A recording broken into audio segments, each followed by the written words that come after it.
Mike Brown, the former FEMA director. Joining us here is the former FEMA director. History, I think, was very unkind to you, my friend. Very unkind. Mr. Brown, thanks for being with us. This is Michael Brown Unplugged. Welcome to this episode of The Situation with Michael Brown. Glad to have you with me. I want to talk about, we haven't talked about Alexandria Ocasio-Cortez in a long time. So she, I don't know where she was. Quite frankly, I don't care where she was, but she made some really dumbass remarks that I want to talk about. But to put them in context, I want to talk for a moment about vocabulary and language. It's often been said that vocabulary is a way of measuring intelligence. A higher range of vocabulary is supposed to demonstrate a higher level of intelligence. Well, in George Orwell's book, 1984, Newspeak is the official language of Oceania. Newspeak is designed to cut down the use of large vocabulary and eliminate a lot of words in the English language. The aim of this is to meet the needs of INGSOC, or English socialism. Newspeak was meant to completely supersede Old Speak, or the standard English, by the year 2050. Well, I actually think that's kind of speeding up. Now, Orwell uses Newspeak to establish that something is not right in Oceania. In Orwell's essay, Politics and the English Language, he writes that, quote, when the general atmosphere is bad, language must suffer, and that if thought corrupts language, language can also corrupt thought. Man, do we see that everywhere. The language, Newspeak, invented in his book, 1984, shows that very same structure. Orwell is showing us that the language is suffering greatly, and that might be because the atmosphere is bad in this fictional world of Oceania. Orwell says that language can corrupt thought, and this might be his intention while making Newspeak. The shortening of the language, the removal of words and meaning, can very easily corrupt the thoughts of the people in Oceania when they're already almost completely controlled by the government. Now, in 1984, we see Syme working on the 11th edition of the Newspeak Dictionary. This edition is supposed to be the perfected edition and is to replace the provisional editions that went before it. Now, since vocabulary is considered a way to measure intelligence, therefore, if you eliminate words in the English language, the party in Oceania is trying to eliminate individual intelligence in people. I think Alexandria Ocasio-Cortez is a prime example of that. The government in Oceania is trying to restrict an individual's intellectual thoughts, trying to restrict individual freedom. And they try to do that by restricting the terminology that people can use. The language is altered to be short, to be cast aside, describing words that can show any emotion in the form of words.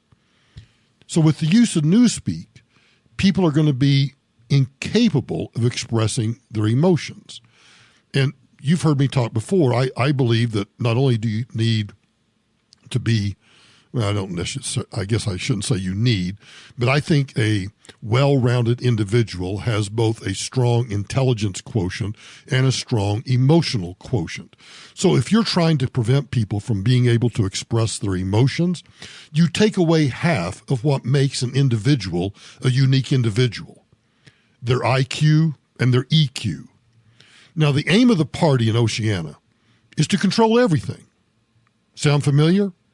So when they create a language like Newspeak, they can control the people. They can eliminate words like rebellion, and in time the meaning would be just simply forgotten.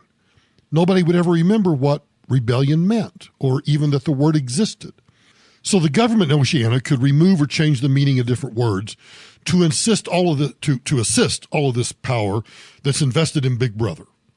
Newspeak would remove the ability to develop any negative thoughts. What a wonderful world to live in, right? Just no negative thoughts. And if the language is then taken away from the people, they won't be able to form ideas to then challenge the party or to challenge the government. The party then controls everything. It controls people's education. It controls their movement. It controls all of their abilities. And controlling and limiting their language is just another way that the party can control the mind of the people. This is just simply another way to dumb down the people so they don't have the brain capacity to defy Big Brother. Which brings us to Alexandria Ocasio-Cortez. She said this week that the Democratic Party is not a left party. If it's not a left party, what is it? This is quintessential Newspeak. So she was speaking at some event on Martin Luther King Day back on January 20th. I don't know what the event was. I don't care. But at that event, she said that there is, quote, no left party in the United States. The Democrat Party is not a left party, she says. The Democratic Party is a center or center conservative party. I'm speechless. Absolutely speechless. That the United States was founded on, including racism, but also including the protection of capital over human beings. And, another thing that I've been really thinking and sitting with today is that there's this gun rights protest that's happening down in Richmond. Right. And on MLK Day. On MLK Day. But here's the image that... Let me just interrupt her for a second. Does she understand that when she says that there was a gun rights rally, she's talking about the rally in Virginia on Martin Luther King Day. It's actually called Lobby Day.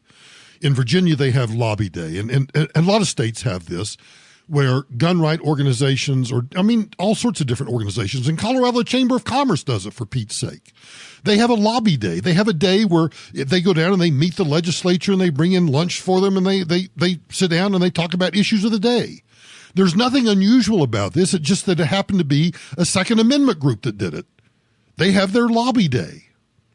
But stop and think about her utter ignorance about Martin Luther King, who was a strong advocate of the Second Amendment. Martin Luther King believed in the right of blacks to defend themselves, to arm themselves. And when you think about lynchings, murders, burnings, everything that took place with the KKK, sometimes in coordination with local law enforcement actually being a part of the KKK.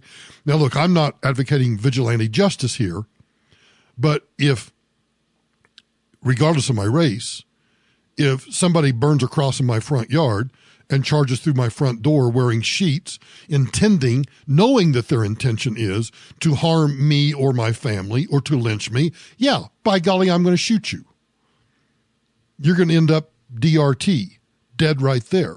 Martin Luther King was an advocate of the Second Amendment and was an advocate of blacks in this country defending themselves and protecting themselves against the lawlessness of the KKK and the lawlessness of people involved in law enforcement that were involved in the KKK. But Alexandria Ocasio-Cortez somehow thinks that it's ironic that there was a gun rights rally on Martin Luther King Day. She truly has to be one of the most ignorant persons in the United States Congress. And when you think about Maxine Waters and some of the other people in Congress, that's quite a comment. Let's back it up and listen. Is that there's this gun rights protest that's happening down in Richmond. Right. And on MLK Day. On MLK Day. But here's the image that has struck with me the most about that, is that when we go out and... Now, she's going to talk about, sorry for the interruption, but she's going to talk about when we go out and we protest whatever they protest. Now, who's the we that she's talking about? Well, she's talking about, Occupy Wall Street. She's talking about Antifa. She's talking about all these fascist groups. She's talking about everybody that tries to shut down free speech on college campuses. And just to put this in context, what you're about to hear, what do all of those organizations have in common? They all end up committing acts of violence, destroying public property, destroying private property, harming individuals, hurting individuals, committing assault and battery, committing all sorts of crimes. But here's a little sweet Alexandria Ocasio-Cortez in her cute little dress, sitting here being interviewed, talking about, when we go out to protest. Take a listen. About that is that when we go out and march for the dignity and the recognition of the lives of people like Freddie Gray and Eric Garner. Okay, let's just take those two examples. Freddie Gray in Baltimore, Eric Garner in Staten Island. Those two individuals, whether I'm not going to debate the merits of the police actions, but the resulting protests resulted in violence. Did you hear about any violence from the gun rights advocates in Richmond on Martin Luther King Day when they descended upon Richmond by the thousands to advocate for Second Amendment rights? There was no violence whatsoever. The whole place is surrounded by police in riot gear without a gun in sight. The whole place is surrounded by riot gear, cops in riot gear, but the protesters don't have any guns. Well, yeah, they don't have any guns, but they have baseball bats, they have Molotov cocktails, they have rocks, they have, any number of items that can be considered a deadly weapon, depending on how it's used. No, they don't have guns, but they overturn cars and they burn cars. They overturn cop cars and they burn the cop cars. They smash windows. They destroy public and private property. They do all of those things. They don't need guns, and yet they're committing acts of violence. But somehow Alexandria Ocasio-Cortez is bewildered. She's bewildered by the fact that when they show up to protest, there are just scads of cops in riot gear everywhere. Yet when other groups, conservative groups, show up, there's not a cop in sight, or there are no guns in sight. Well, I wonder why that is, sweetheart. I wonder why that is. The whole place is surrounded by police in riot gear without a gun in sight. And here are all of these people flying Confederate flags with semi-automatic weapons, and there's almost no police officers. Yeah, some people may have flown the Confederate flag, and I understand that triggers some people. But the Confederate flag, regardless of what you think about it, is an inherent part of American history. Now, let's go back to Orwell. Not only does the party in 1984 want to destroy language so that we actually forget about words, they also want to destroy the culture. They also want to destroy the history. They don't want you to understand the history, because if you understand the history, you might not repeat that history. But if you don't understand the history, you might be doomed to repeat that history. You see, I want us to remember the violence that occurred in the 50s and the 60s. I want us to remember the lynchings. I want us to remember the marches. I want us to remember exactly how the country acted during that battle for civil rights. You know why? Because I think it makes us better appreciate the advances that we have made over that period of time. Now, this is not meant to excuse Alexandria Ocasio-Cortez. She comes from a wealthy family. She's had the benefit of a good education. She should know this history. She should understand this history. But she doesn't, and she wants to ignore it. Confederate flags with semi-automatic weapons, and there's almost no police officers at that protest.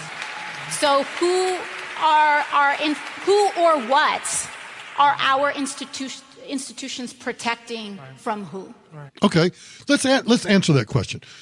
Whom or what are our institutions protecting from whom or what? So when you know that Antifa or some violent mob is going to show up, and that they are prone to violence, and that violence is going to end up destroying public property, private property, it's going to end up, hurting individuals that are maybe just there to observe, journalists. Andy Ngo, poor little Andy Ngo. Good grief, that poor little kid. That, you talk about I find it amazing that here's Andy No. Sorry to get off on this tangent, but deal with it. Here's poor Andy No, a gay Asian journalist who is simply trying to report on the truth about Antifa and gets beat up all the time, and nobody seems to care. Doesn't he seem to fit some of the identity politics? I mean, he's a person of color. He's Asian. He's a gay man. He's of diminutive size. You would think that this individual fits all of the boxes, and that they would be concerned about him and trying to protect him. But no, the problem is he's trying to actually report the truth about these groups. So who is it then that these institutions that she now bemoans, who are these institutions of law enforcement trying to protect? They're trying to protect, first and foremost, the rule of law. They're trying to protect individuals that have businesses or taxpayers that have public property. They're trying to protect that from being destroyed by the mob. That's what they're trying to do. But what she wants to imply is that when the cops show up because Antifa shows up, that what they're trying to do is to, I guess, somehow protect what? I don't know. I truly don't get, I cannot get in the mind of someone this dense.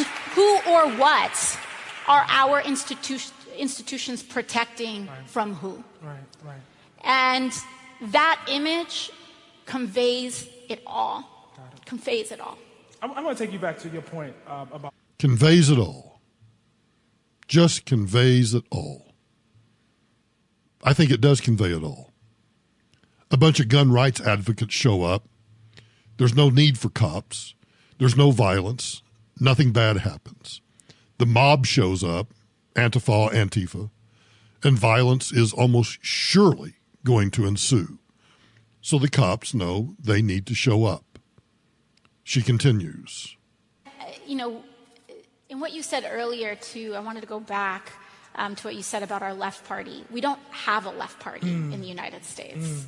The Democratic Party is not a left party. I might actually agree with her on this, except for what she's about to say.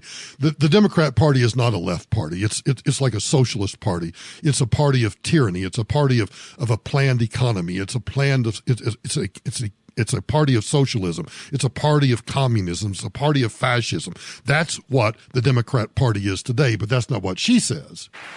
The Democratic Party is a center or center conservative party. We do not advocate for, we can't even get a floor vote on Medicare for all. We can't get a floor vote on socialism. I don't know what that has to be. I don't know how that proves that you are a center or center-right conservative party. But my gosh, you talk about Orwellian language. At the very moment that she says that we are not a left party, that we are a center conservative party, and we can't even get a vote on Medicare for all, i.e. socialized medicine, nationalized health care, that is as Orwellian as you can get. That is Newspeak at its finest. Even a floor vote that gets voted down. We can't even get a vote on it. So this is not a left party. There are left members inside the Democratic Party that are working to try to make that shift happen. But you're right, it does convey a certain sentiment about true believers. True believers. True believers. The useful idiots. And there are a lot of true believers in that we can capitalism our way out of poverty.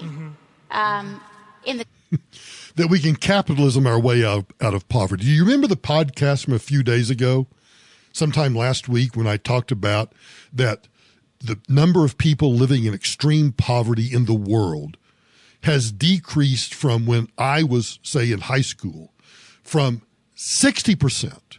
Now, and also think about the raw number of people living on this planet. So from the 1970s, 60% of the world's population lived in extreme poverty. Now we have, whatever it is, 6-8 billion people living on the planet. And the number of people, the percentage of people living in extreme poverty has dropped precipitously to 10%. And when you think about people living in poverty in the United States compared to people living in poverty in S-hole countries, the people living in poverty, and I'm not trying to say that people that live in poverty in this country have it great. I'm just saying that relatively speaking, they have it so much better than people that truly live in extreme poverty in S-hole countries. But she doesn't understand that whatsoever. Democratic Party. If anything, that's probably the majority. Right. And that's an area in which I agree with Dr. King, that assessment is flawed. And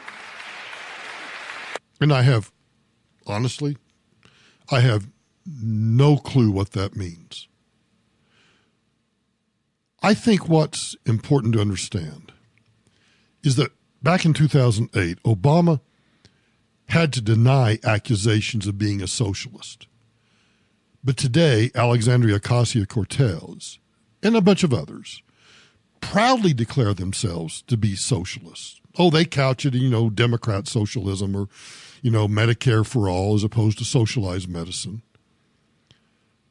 But she openly admits that they truly are the party of the left, the party of socialism, the party of a planned economy. But she doesn't do it in those words. She does it in Newspeak. She does it in the way that allows the party to convince the useful idiots among us that, no, we're actually the party that cares. No, you're not, sweetheart. You're not at all. Thanks a lot for joining me today. Now, be sure and drop me a line if you'd like to comment about Alexandria Ocasio-Cortez's comments. You know you can find me on Twitter at Michael Brown USA or on Facebook at Michael D. Brown. You can always follow the podcast at The Situation with Michael Brown. You can follow me on, obviously Twitter and Facebook, but also Instagram and LinkedIn. You can also find the podcast on caucusroom.com. Now, if you haven't done so already, don't forget to subscribe to The Situation with Michael Brown. You can do it right where you're listening right now, but you can also do it on Apple Podcasts, iHeart, Spreaker, Stitcher, Google, wherever you can get podcasts. And I have a favor to ask. If you enjoy the podcast, I really would appreciate it if you would go on whatever site that you use to listen and give the podcast a 5-star rating and a positive review. The Situation with Michael Brown is written by me, and it is produced by Right Turn Media. Marketing and social media by Whole Crowd. I'll talk to you tomorrow.